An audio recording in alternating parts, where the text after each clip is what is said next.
Hello, citizens of the world. We are anonymous.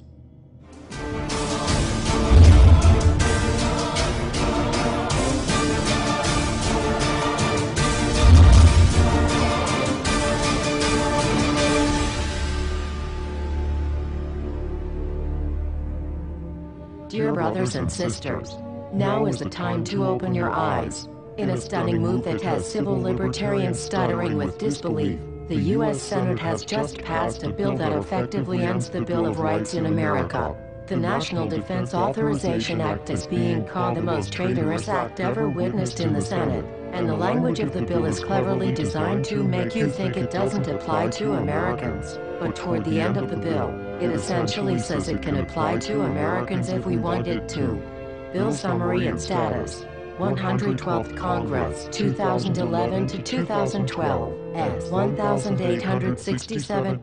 Latest title, National Defense Authorization Act 4.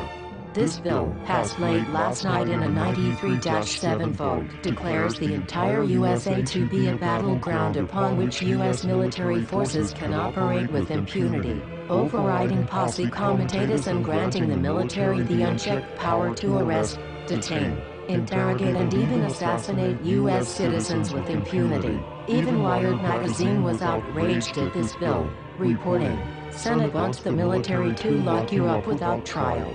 The detention mandate to use indefinite military detention in terrorism cases isn't limited to foreigners. It's confusing, because two different sections of the bill seem to contradict each other.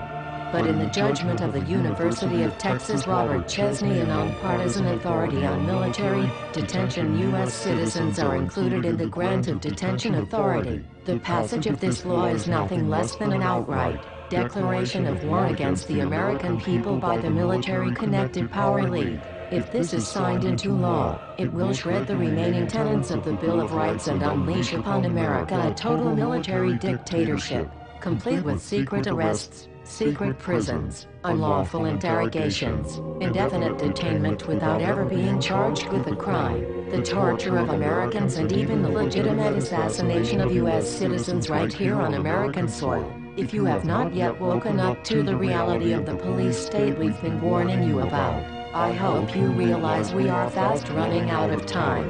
Once this becomes law, you have no rights whatsoever in America, no due process, no First Amendment speech rights, no right to remain silent, nothing. The U.S. Senate does not want us to speak. I suspect even now orders are being shouted into telephones and men with guns will soon be on their way. Why? Because while the truncheon may be used in lieu of conversation, words will always retain their power. Words offer the means to meaning, and for those who will listen, the enunciation of truth. And the truth is, there is something terribly wrong with this country, isn't there? Cruelty and injustice, intolerance and oppression, and where once you had the freedom to object, to think and speak as you saw fit, you now have censors and systems of surveillance coercing your conformity and soliciting your submission. How did this happen? Who's to blame? Well, certainly there are those who are more responsible than others, and they will be held accountable. But again, truth be told, if you're looking for the guilty, you need only look into a mirror. I know why you did it.